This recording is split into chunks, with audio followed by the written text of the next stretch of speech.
Hey everybody, thanks for joining us once again. And with us once again is our special guest, Rack of Rack Attack Gamer. You can find him on YouTube. And as you've known from previous episodes with Rack, he's all up on conspiracy theories, real and imagined. And today we're going to be talking about the firing of Nick Cannon, who you might know as an actor, as a comic, as a rapper, the husband of Mariah Carey, the ex-husband of Mariah Carey. And in terms of his screen credits, in case you haven't seen him or heard him, we're going to roll a clip now where he is the voice of Louis the Mouse in the movie Garfield. Louis, what are you doing in the house when John's home? Sorry, Garfield, man, I couldn't help it. Look, when he sees you, he expects more from me. Don't you get that? John's got those macadamia nut cookies I'm trying to maintain. You understand? Sure. As long as you understand, I have to eat you. Aww. Well, that was the voice of Nick Cannon. If you don't recognize him, you might recognize his voice, but a lot of followers know very well who he is. As I said, the ex-husband of Mariah Carey, and very well known among his followers. But anyway, the big controversy now that's erupted around him is the firing of him and his show by Viacom CBS. They have dropped the show Wild and Out, which was being shown on MTV. Not only him as host, but perhaps the whole show as well. And what are the reasons for it? Well, he's being accused of blatantly making anti-Semitic and racist statements attacking both Jews and white people in general. And Rack, we may have some clips pertaining to that. So then these people who didn't have what we had, and when I say we, I speak of the melanated people. Right. They had to be savages. They had to be barbaric. Because they're in these Nordic mountains. They're in these rough, torrential environments. So they're acting as animals. Right. So they're the ones that are actually closer to animals. They're the ones that are actually the true savages. And then they built up such this I don't want to say warrior, but they built up such this conquering barbaric mentality. All right, that clip was from TMZ, as you saw, and he was talking about how the people with less melanin are barbaric. And That's right. pretty forceful and unscientific in his presentation of how people with more melanin, namely people of color, are genetically more compassionate. Now, yeah, and we're savage, I guess, because but luckily I went out in the sun, a few times this year, so I think I got more compassionate. Well, Rack, we don't know what works behind that mask. What kind of a bestial? Well, wait a minute, you can see the hands.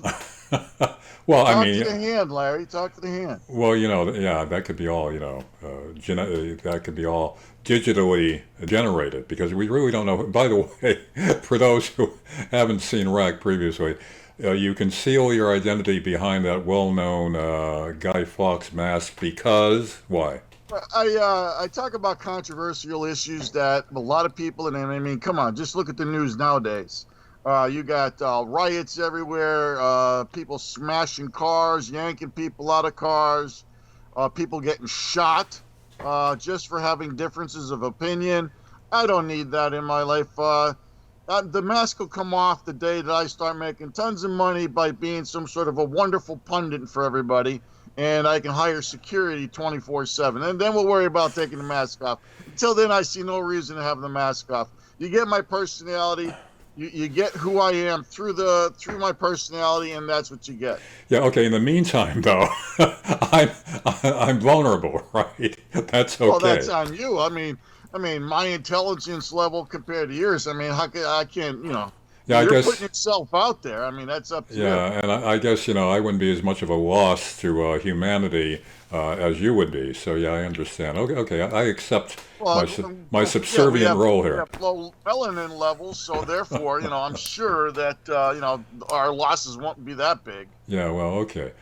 But anyway, now he's also made some statements that are clearly anti-Semitic. Can we roll some of them? In your opinion, but yeah, let's roll them. Let me set it up and go. First question he asks is Just like this, how we just got it laid out. exactly, exactly. Who controls the music industry? Well, what more am I supposed to say? You understand? truth. I laid out the names, Yeah. the people, the organizations they belong to. I laid it out. Now, mind you, this is not coming from Professor Griffith. I wasn't hating nobody that day. And was it in that statement? Was it just like was it white people, Jewish people, white supremacy? Like was it more just like you just kind of just you weren't saying a hateful statement. You were just saying this is who controls it. I laid out the names. Right.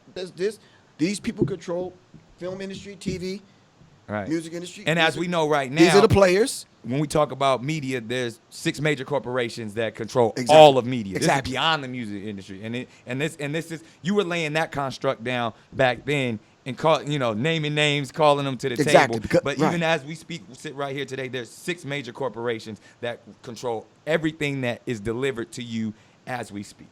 Exactly. So the 6 people can sit in this room and decide everything that we experience as far as entertainment. We watching the movies, reading the magazines. 6 people. Right. I laid that out. It wasn't a Jewish conversation. Right. It was about the music industry. Oh, okay. Well, he was talking a lot like I talk. I mean, and this is kind of what they're calling anti-Semitism. Now, this entire show of cannons is, let's see, an hour and a half long. So I took a big clip of it because it's piecemeal where they're talking about Jewish people, whites, owning of the media, 6 corporations own the entire media and stuff like that. So it's piecemeal. I had to take a big clip, or else you wouldn't hear any of it. And I don't even know if he mentioned Rothschild in there, because it's been in the news that he talked about Rothschild, and this is part of where it comes in with the anti-Semitism.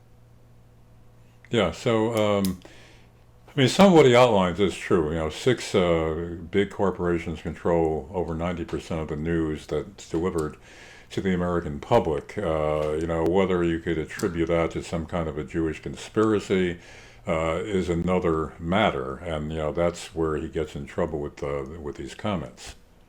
Well, people that have known our past video dealings with each other know that I talk about the New World Order all the time. I mean, this is my main gripe in life, is that there's this cabal of very rich, very powerful people that control the world, orchestrate things. They own the media. They seem to try to influence the youth of our country, and I wouldn't doubt others. But I know about America. And I don't know very much about the other countries. And there is this control effort to try to control the world. And from what he's saying basically the kind of same stuff that I say. I don't call out whites or Jews or anybody else like that. I just say that if you subscribe to the ideology of globalism against nationalism, of socialism against capitalism, if you subscribe to the ideology of, quote unquote, the New World Order, then you're New World Order. So that's how I do it. But I guess he's said a little bit more targeted towards Jews, whites, etc. Yeah, I mean, some of the statements are pretty radical. The melanin content of your skin and all that. So the bigger question is, when people make statements like that, even if they're clearly racist or anti-Semitic, does that mean that they lose their job, they lose their careers, they're forever castigated, they're forever branded, a bad citizen? And in many cases, the comments are much less blatant than these that we've heard, and really open to much more interpretation of whether they're really racist or not. And people careers are being shattered just for some offhanded remark that may not actually be racist or white supremacist or anti-Semitic. So, this is an example of something that is much more apparent. But the broader picture is the political correctness now is getting so extreme that anything you say in an unguarded moment, even if it's meant innocently, can easily be twisted around, misinterpreted, and blown out of proportion, and then you're toast.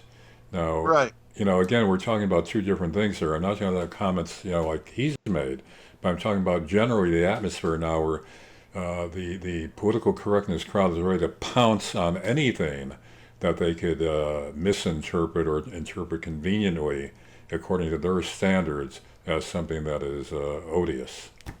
Well, one of the reasons I wanted to do this video with you is because of this. I mean, you have this culture now. It's known as the cancel culture, where you're just like you're saying, anything that's just even remotely off as far as political correctness goes is causing major problems in people's lives. People are being fired. People are being harmed by other people that are more politically correct or they want to ascribe to that political correctness and total line. So if they hear someone that's not towing the line, they want to do harm. It's gotten way out of hand. The world has really gotten crazy lately. Viacom itself is why I brought this one piece up that the audience can't see, but I'll read. I'll read portions of. Viacom's statement was this. Viacom CBS condemns bigotry of any kind, and we categorically denounce all forms of anti-Semitism. We have spoken with Nick Cannon about an episode of his podcast, Cannon's Class, on YouTube, which promoted hateful speech and spread anti-Semitic conspiracy theories. Now, there's more to the statement, but I'm going to stop there just because I wanted to get into that point that they were making. Okay, I understand what you're saying. Well, what I'm saying is that you have words now being used as a way to tape someone's mouth up. And see, that's the problem. It works. Yeah. This type of taping of someone's mouth is so powerful. I don't know how it got that way, but it does work. I mean, he was fired. He was fired for these comments. Isn't this United States of America? Isn't free speech supposed to be like paramount? Again, if you work for a private corporation, they have a right. They can do what they want. They could do what they want. That's not the same. That's not the same as the First Amendment. However, getting into that, the way I see the real danger beyond this, because you could argue that Viacom should not do it. YouTube and other platforms should not take down things that they consider incorrect. You could argue that, but they're still private corporations. So, I disagree, Larry. I disagree. If we say that these are private corporations. This is why YouTube can censor. This is why Facebook can censor, Instagram, Twitter, and we give them a nice little brush off, pat on the back. Well, you're a private company, you can do what you want.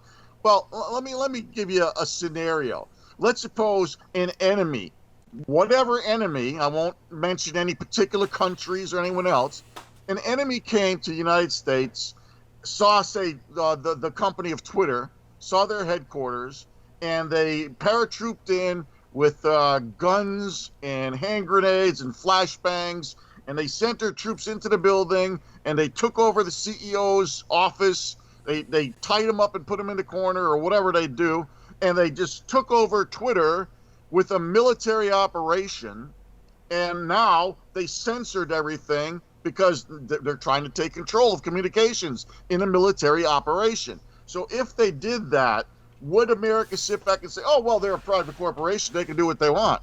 Because it might not have been done militarily, but at least not militarily in the sense of guns and ammo and shooting.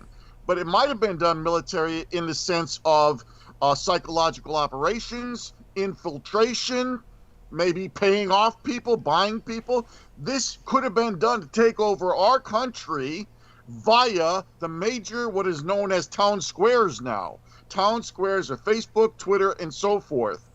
If an enemy of whatever nature, New World Order or otherwise, wanted to take over the communications, which is a valid military target, they could easily outspend the people that are earning whatever they're from their job, right? And offer them bribes and stuff. You would have to establish that there was a conspiracy behind it, that there was a foreign agent behind doing this, et cetera, et cetera. I don't have to establish anything. I'm just saying that the possibility exists. This is a discussion. This is not a statement. Legally, that's a long shot to try to change it that way. However, what I was about to say is there are some people now that are saying that in effect these social platforms have become a town square, and if it's a town square, the argument is that it should not be open to censorship, such as if I go out on the street and say something that's scurrilous, something that's that's racist one way or the other, that's anti-Semitic. Out in the street, I am allowed to say that no matter how distasteful and how odious it may be, because that's the First Amendment. That's out on the street. I mean, I could suffer social consequences because of it, but it's still legal to do that. However, the big danger now, as I see it, is how they are criminalizing free speech, which is an attack on the First Amendment. That's how they could erode the First Amendment by calling, a remark again involving race as hate speech and criminalizing that. It's a way of muffling free speech. Well, of course it is. It is. But I'm saying, what you're saying, I'm saying headed in that direction is the real danger now. Because yes, when you start labeling everything as hate speech, which is criminal, then that's a way of striking down the First Amendment. I agree, but what I take it a further step. What you just said is something I agree with, but I take it a further step, and I say that this is done orchestrated. This is orchestrated from some back big cabal trying to do this. Well, you see, that's also where we differ. I mean, you tend to see the New World Order as a monolithic organization. I see the influences that are eroding traditional American values and culture as more of a confluence of special interests. I don't know if it's an overall monolithic single organization. Well, we're not going to agree on this. So we've disagreed on this before. We'll disagree on it again. I do believe there is this cohesive organization that are making plans and doing things, and I call them the New World Order. But let's take a side step that you touched upon. Well, let's go in that direction, where Trump has 2 Twitter accounts now because he became president. He has his old one that he always used. It's called The Real Donald Trump, and he has POTUS. Okay, this is two Twitter accounts. Now, POTUS is the official president's Twitter account. Mm-hmm. If anybody else was president, or like Barack Obama before, he had the same Twitter account. Once a president leaves and someone else comes in, they get the POTUS account. So that's the public United States president account. Donald Trump always had his private account, The Real Donald Trump.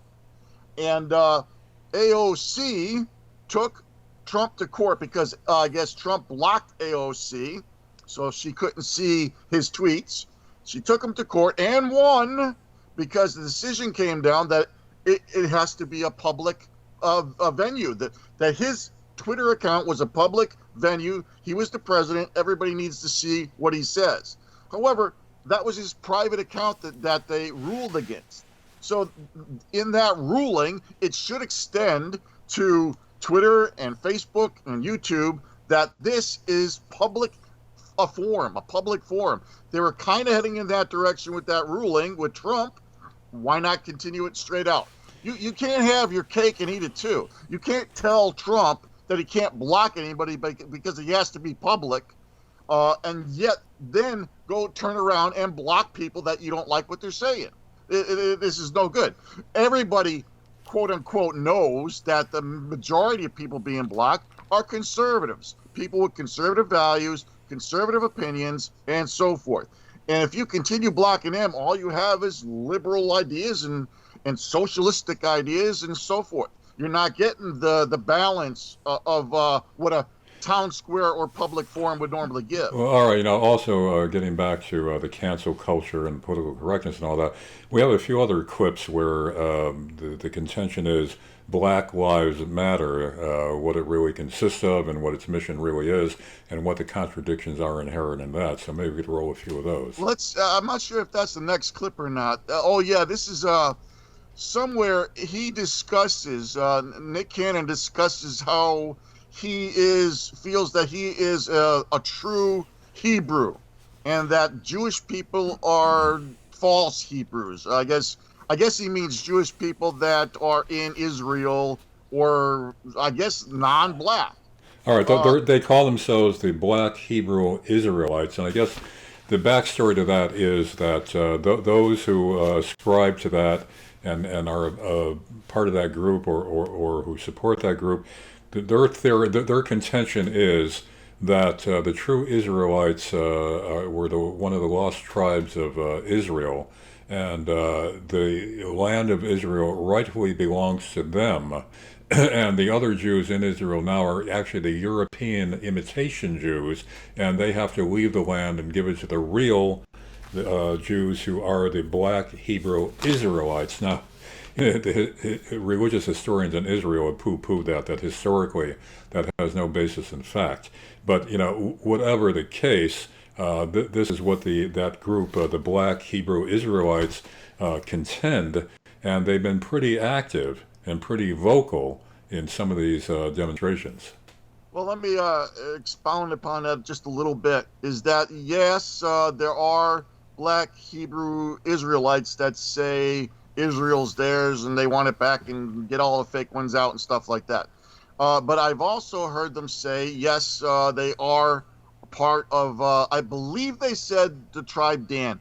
I'm going from memory, so I could be wrong, but one of the lost tribes. Yeah. Now, supposedly, the Hebrews, or, also we call them Israelites or Jews. Hebrews, Israelites, Jews, almost all the same type of thing. Supposedly there was 12 tribes, and I guess 2 of them weren't lost and 10 were lost. One of them being Dan. I think, if I remember correctly, the Black Hebrew Israelites said that they were the tribe of Dan.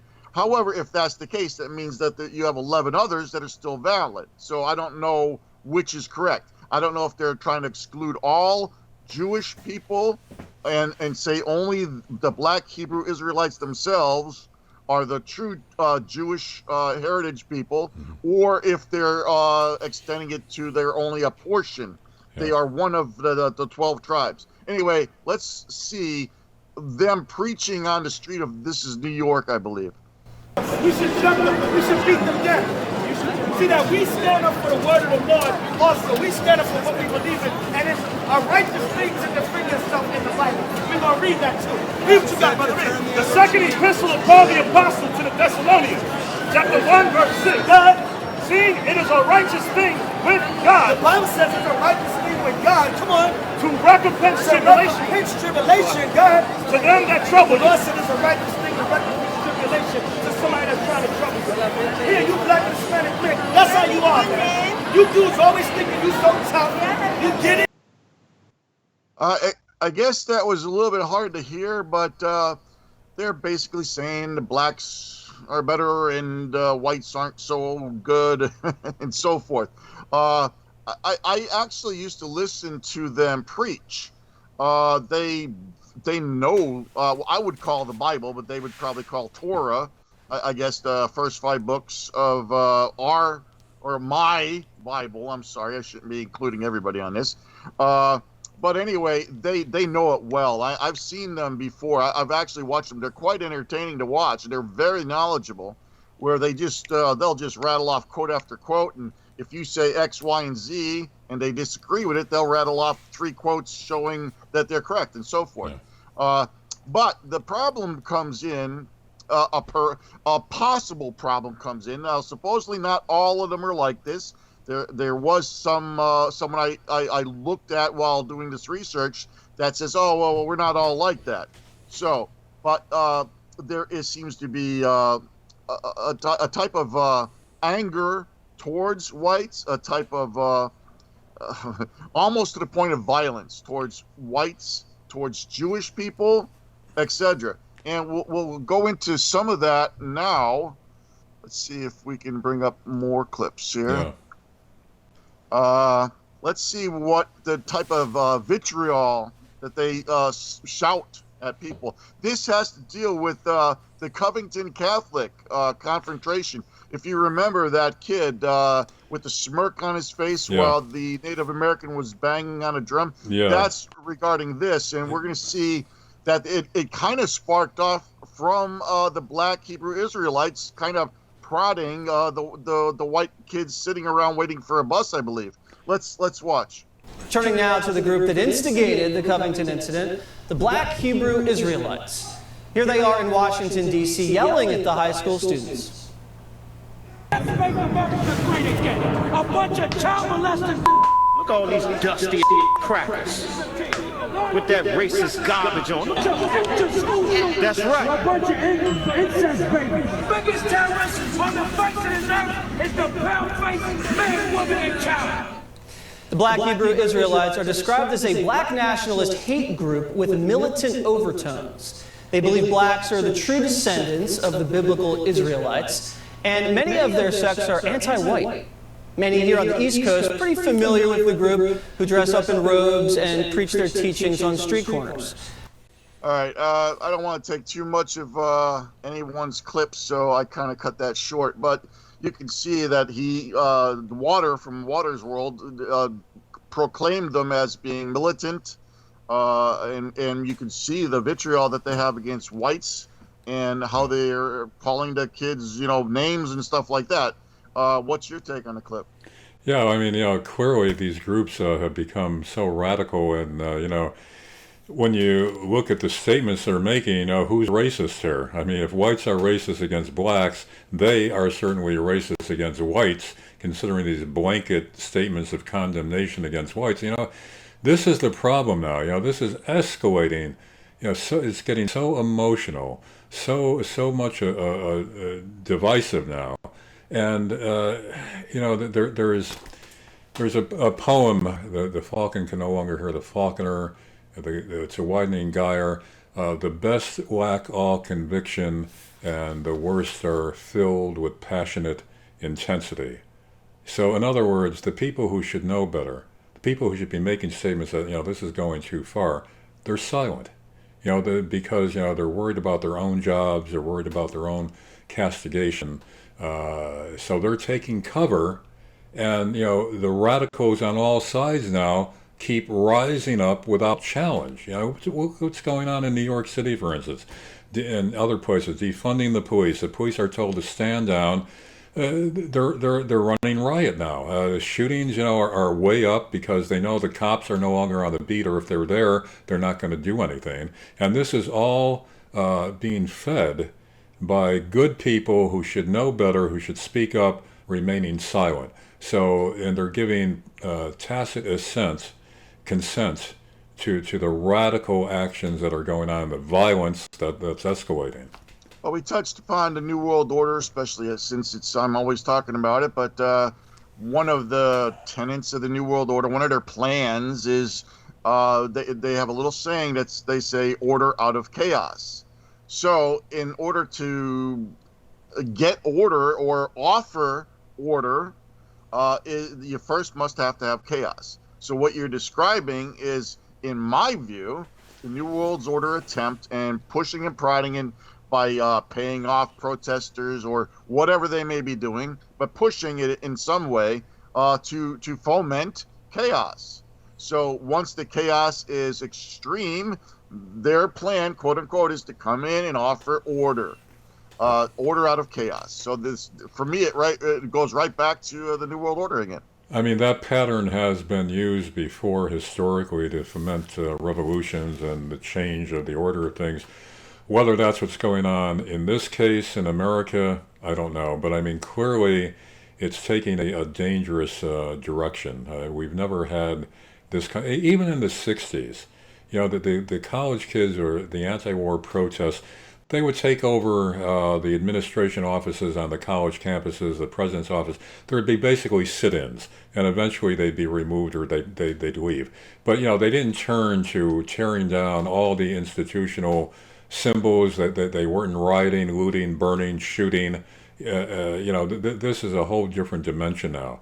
In the 70s, we had the riots in the inner cities and Watts and all that, but that was largely among minorities, among blacks who again, it was the same situation where there were certainly great injustices, but the criminal element took advantage of the chaos, and that's where the burning, the rioting, and all that took place and increased. The same thing is happening now, but I think a larger dimension of this, and so far, it's not slowing down, it's accelerating. I believe that Black Lives Matter has been funded by major corporations to the tune of $1.6 billion. Billion, I said, with a B, as in boy or bad or whatever. But that's a heck of a lot of money to be able to utilize to do whatever.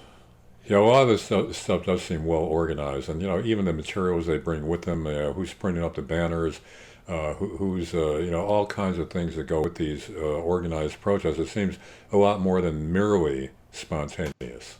Well, this is going to be a very big video. Let's just continue with some of these clips.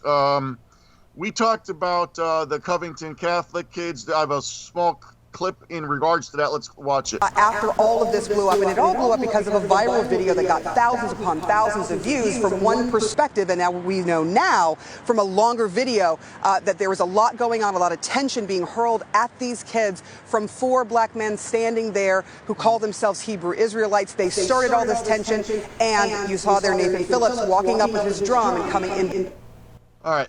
So basically the reason for that clip is to show that, again, these Hebrew Israelites, this is the same Covington Catholic thing, but it was reiterated that they were being harassed. The Covington Catholic kids were being harassed by these black Hebrew Israelites.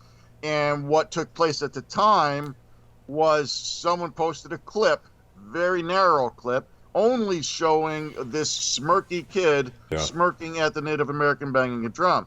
So everybody went off, and he said that the kid was being bad and so forth. And it was pushed by certain media outlets, and those media outlets were subsequently sued by this Nick Sandman. That was his name. And he finally got a settlement. The tunes of the cost of the lawsuits were, I believe, 250 or 275 to CNN million, 250 to 275 million to CNN. Well, and others up to the tune of 800 million. That's what Sandman was seeking. What the settlement actually was is we unknown. don't know. It was not released. Yeah, but again, the way the media pushed it conveniently, because it was driven by their agenda that they want to put out to the public, CNN especially. It seemed to show that this was just a wise ass kid smirking in the face of a American, Native American who was beating the drum to protest inequality and all that, when in reality, and correct me if I'm wrong in this, he was kind of pushed over to him by these groups so they confronted the opposite. The groups came towards them, especially the Native American beating the drum. He walked up towards this Nick Sandman, basically got in his face and stayed there.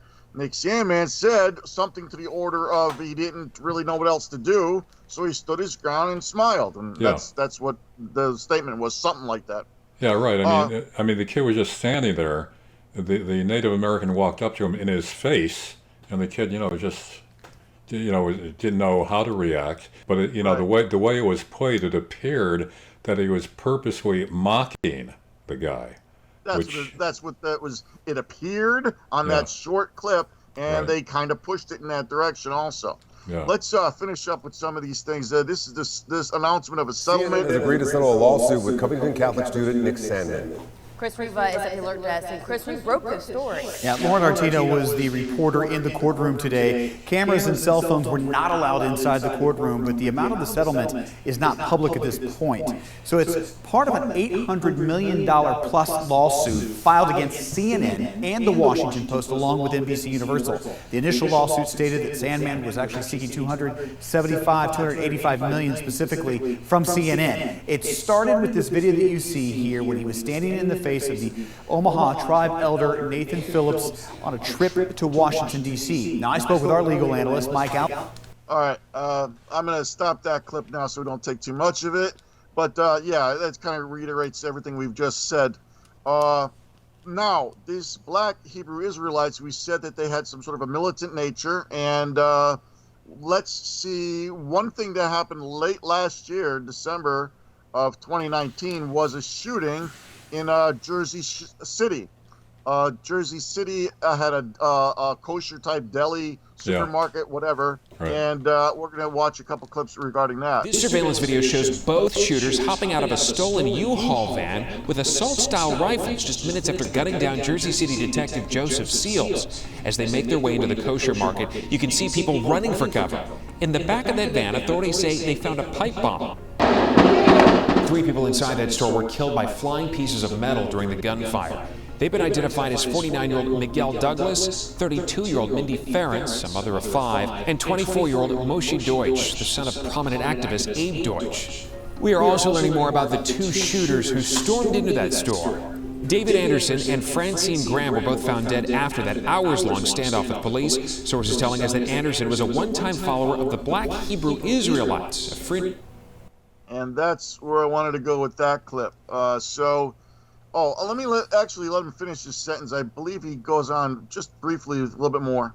Group labeled as a hate group by the Southern Poverty Law Center.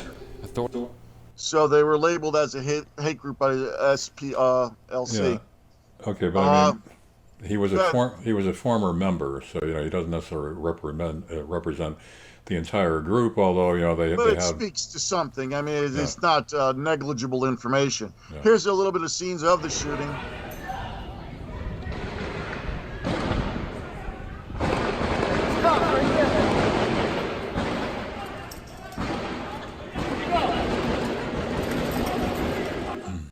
And the reason, to reiterate, the reason why we're bringing this up is because Nick Cannon did say that he believes in this ideology. I don't think he actually said the words Black Hebrew Israelite, at least not where I saw. He could have. I mean, it's an hour-and-a-half video. I didn't get to see the whole thing. But he does seem to ascribe to the thinking that he is a lost Hebrew and he's the real Hebrews and so forth. We have a clip here of the mayor of Jersey City talking about the incident after, I think this is a day after it happened. 100% comfortable in saying that it's a hate crime and domestic terrorism, and when more and more information comes out over the next few days, I think it's going to be very, very apparent that they had intent of murdering more than 3 people, and had it not been for those officers responding immediately and pinning them inside of that grocery store, this would have been much worse. And I think as the information comes out, I'm comfortable in saying that, and as the world is watching, it's important to call it anti-Semitism and hatred and domestic terrorism, whatever terms you want to use, but you need to call it out for what it is. Why do you believe this? Okay, no, that's because the anti-Semitism, because it was a Jewish delicatessen or a store that was something along those lines. Yes. Yeah. So the implication there was, they were targeted because it was a Jewish business. And this goes on and on. I mean, both sides are getting more and more radical. That there's action, reaction, et cetera, and it's just not heading in a good direction. And again, where are the leaders to tamp down this? To say, we can't go on this way. We can't. These mayors, the DAs, governors in different states that are just, not commenting or actively supporting these protests along, and the protests that are accompanied by rioting and shooting and deaths at times, and they're not saying enough is enough. What you're questioning why they're doing it? I already kind of think I know why. For me, it always goes back to the New World Order. Somebody has a hand in this. Somebody's pulling the strings. Somebody's doing something. That's my opinion about the issue. Yeah, well, a less complicated explanation of just that these politicians that are in now the leftist progressives. They got in through the support of that type of constituency, so they're not going to do anything to buck them. Look at de Blasio. You know, he takes down the street crime unit that prevented a lot of the street crime by taking guns away from people, illegal guns on the street. So they've been disbanded. He spends his time painting Black Lives Matter in front of the Trump building in New York City. And you know, he's claiming that well, you know, it's a COVID situation that's causing more of this. AOC said the other day that people, you know, because of unemployment and discrimination, they need bread. And that's why we're getting this uptick in violence. I mean, ridiculous, illogical statements that are being absorbed by the general population with very little pushback on it. So, who said about the bread? AOC? AOC, yeah. Oh, well, then the only other thing she has left is just call for circuses, right? Bread and circuses. There you go. Which the Romans used, by the way, when it was in decline, to distract the mobs out there that might be taking down the government. So that's kind of an interesting analogy. Yeah. All right. Now we're jumping around here a lot, but it all seems to tie in with Nick Cannon. Did you want to continue on with clips? If you got a few more. Terry Crews somehow ties in. At least with the... All right, now Terry Crews was calling for some statements from Black Lives Matter, that if Black lives really matter, then they should be taking a stand against the street violence that's killing black people, including black children. But Don Lemon, who, you know, is really just a propagandist and, you know, total wacko as far as I'm concerned. I mean, if you know, he's totally illogical. He has a very apparent, sharp political axe to grind, an agenda behind every interview that he does. And he's arguing with him about Black Lives Matter doesn't stand for that. Start a different organization if you want to talk about the violence, you know, which to me is totally absurd, because all Terry was saying was that since Black Lives Matter has a bully pulpit now, you've got, you know, you're being quoted all the time, you're being shown all the time in the media. So make a statement that, hey, you know, don't be shooting other black people if all Black Lives Matter. But Don Lemon was having none of it. We have a clip here from, let's see, Your Black World, a YouTube person that talks about this Terry Crews thing. But he doesn't talk about Terry Crews favorably, he talks about him negatively.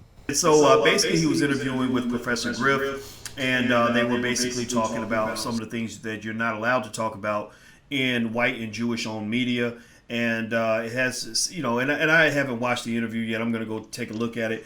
But I guess it relates to some stuff about the Rothschilds and the whole centralized banking thing, as well as a debate about who the original Hebrews are. Now, I'm not here to get into that debate because I'd be speaking out of my lane. I have mad respect for those of you who understand that history very well. I respect all those viewpoints, but here's what I want to break down. Here's what I want to kind of analyze for you, and when it comes to Nick Cannon getting fired. So Nick Cannon gets fired by Viacom. Now I'm going to read to you what Viacom said when they fired Nick from his show's called Wild 'N Out. So when they fired him, so check this out. I'm going to read this article like that kind of blackness. They're not ready for that type of smoke. They don't want that kind of realness.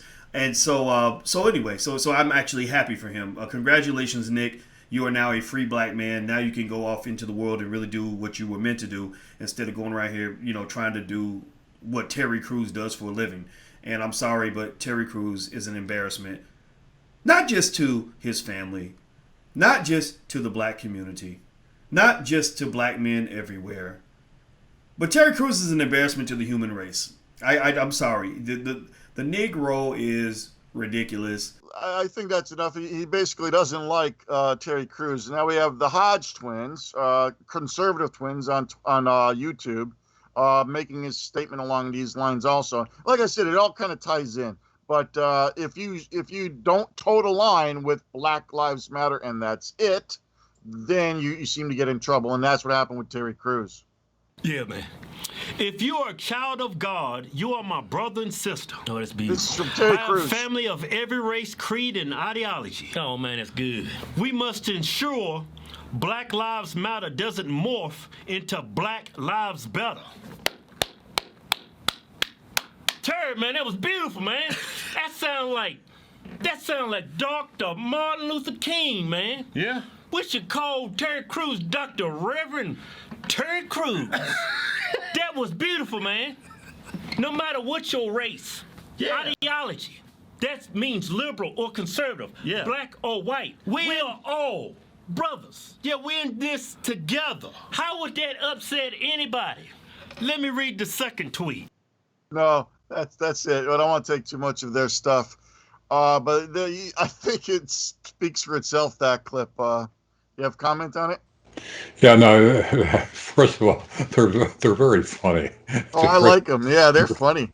Great routine. I mean, they don't really, I mean, I guess they say they take sides, but I mean, they lay it out on both sides and they mock both sides. So I just find them very entertaining. But again, getting back to the more serious note, this is not heading in a good direction for the country, for the future, and for the future of the Bill of Rights. It's everything's being politicized now. People are being less and less trained to be less and less logical. Few people read newspapers these days. It's all images and sound that's presented to them on the internet, on TV, on various platforms, and it's almost like becoming a post-literate society. Not to be accused of anything on my part, but it's getting back to like a tribalism, and that doesn't involve any one race. All races were tribal at one time, and that was pre-literate, before writing was invented, before people could read. I think reading, at least the way I see it, because I grew up reading heavily, it forces you to think more logically. You go back, you analyze a sentence, you have to keep various clauses all in logical order.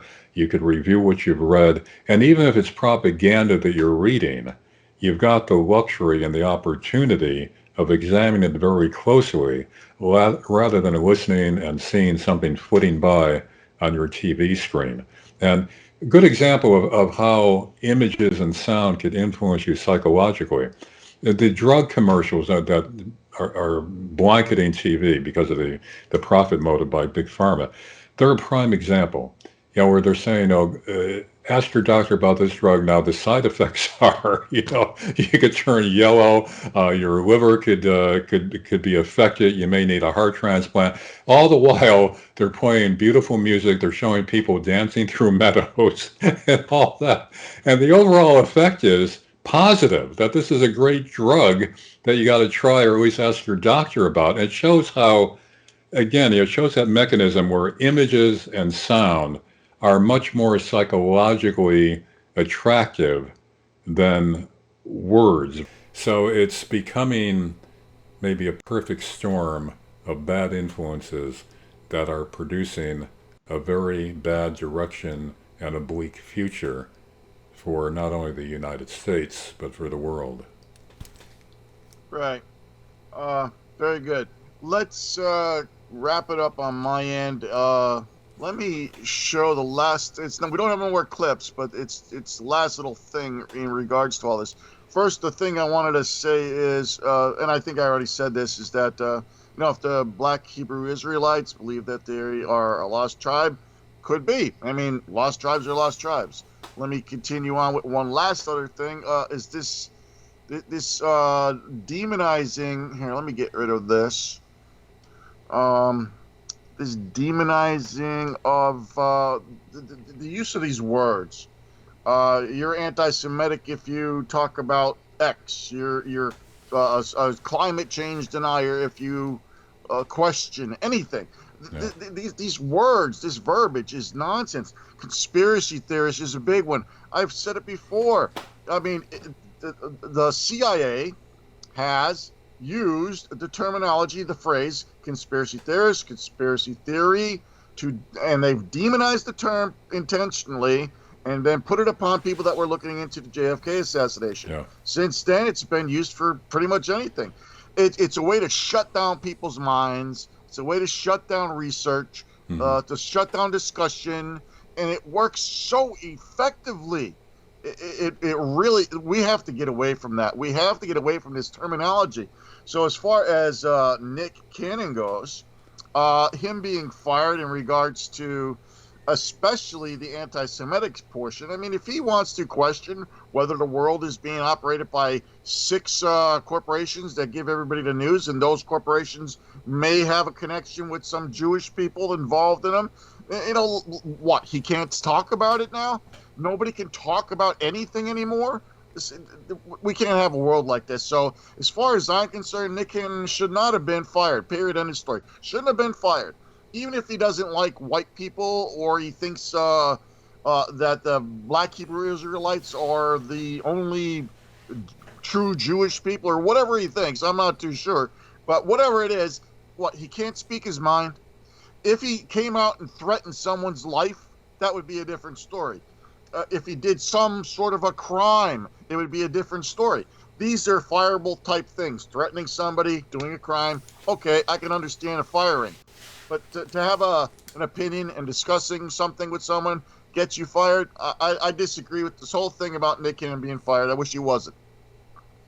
Do you have any last statements regarding any of this? Well, no, I mean, like I said, the whole thing now has evolved into something that's very dangerous for democracy in general, and it's again, the reason why it's continuing unabated and growing in strength is that people who should know better, people in positions of power, people in the media who are influencing people daily, they're largely going along with this. Except Fox, but then again, you know, they have their own axe to grind. And, you know, I've said this a number of times, that there's no longer any logical, neutral, unbiased presentations.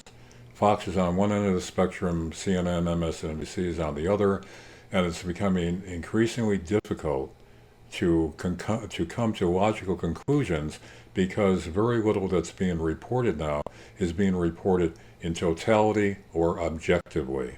So again, this is not good for the future of this country. It's not good for any of us or our families or our loved ones. So hopefully people will come to their senses, and the leaders will step up as they have not done so far. If not, we're headed in a bad direction. Yeah, and I guess we said it quite a bit. Yeah, we're repeating ourselves now, but well, we do have the George Soros using the same type of tactic of anti-Semitism to cut down and get rid of any criticisms of the things that he does. Well, there are people that use that. They say any criticism of George Soros, even if you don't mention that he's Jewish, but any criticism of him by implication is anti-Semitic because he happens to be Jewish. You know, Rudy Giuliani was on Fox today talking about how George Soros. Now, again, I haven't confirmed this independently, but Giuliani was saying that George Soros was the guy who's been funding the campaigns and leading to the elections of a lot of these progressive radicals now that are in these positions of power and standing down on the rioting and the violence. He claims that Soros has been doing this for quite a number of years now, and has put these people in these key positions of authority that are not reacting to control the violence. It is verified that he funded the Women's March right after Trump got elected. All right, but you know, I hate to speculate on what may be out there that we haven't actually seen the quotes or heard what he said, but what I'm saying is there's enough there to investigate, and his being Jewish has nothing to do with it. You know, again, because he happens to be Jewish doesn't mean that if you want to learn more about Soros's operations behind the scenes, that's an anti-Semitic move. You know, that shouldn't even be part of what's being raised here. It's a nice little tool to pull out and use every time someone criticizes you. So anyway, whatever. If things aren't corrected soon, this is just going to grow more and more out of control. And then what? Right. I agree. I think I've said everything that I need to say to you. Do you want to say anything else? That's it. That's good for now. Thank you. All right. Thanks for joining us. And by the way, if you want to hear more of Rack Attack's spiels on his own without me interfering, you can find him on YouTube at Rack Attack Gamer. Correct? And Rack? also, yes, and also on Twitter at attack_rack. When you going to reveal what's under the mask? When I make tons of money so I can hire a big security company. Okay. I look forward to that day for the unmasking of Rack Attack Gamer. There you go. All right. Thanks. You could be an alien for all we know. It could be. Yeah. Could be. It's a good conspiracy theory. Stay tuned. I'll subscribe to that. I'll be on board with that. Is Rack Attack Gamer really an alien? See, I don't mind the conspiracy theory. It's a good thing. Good thing that you're doing there. Wonder and question is always a good thing. Well, they may abduct you back into their spaceship, then we'll never hear from you again.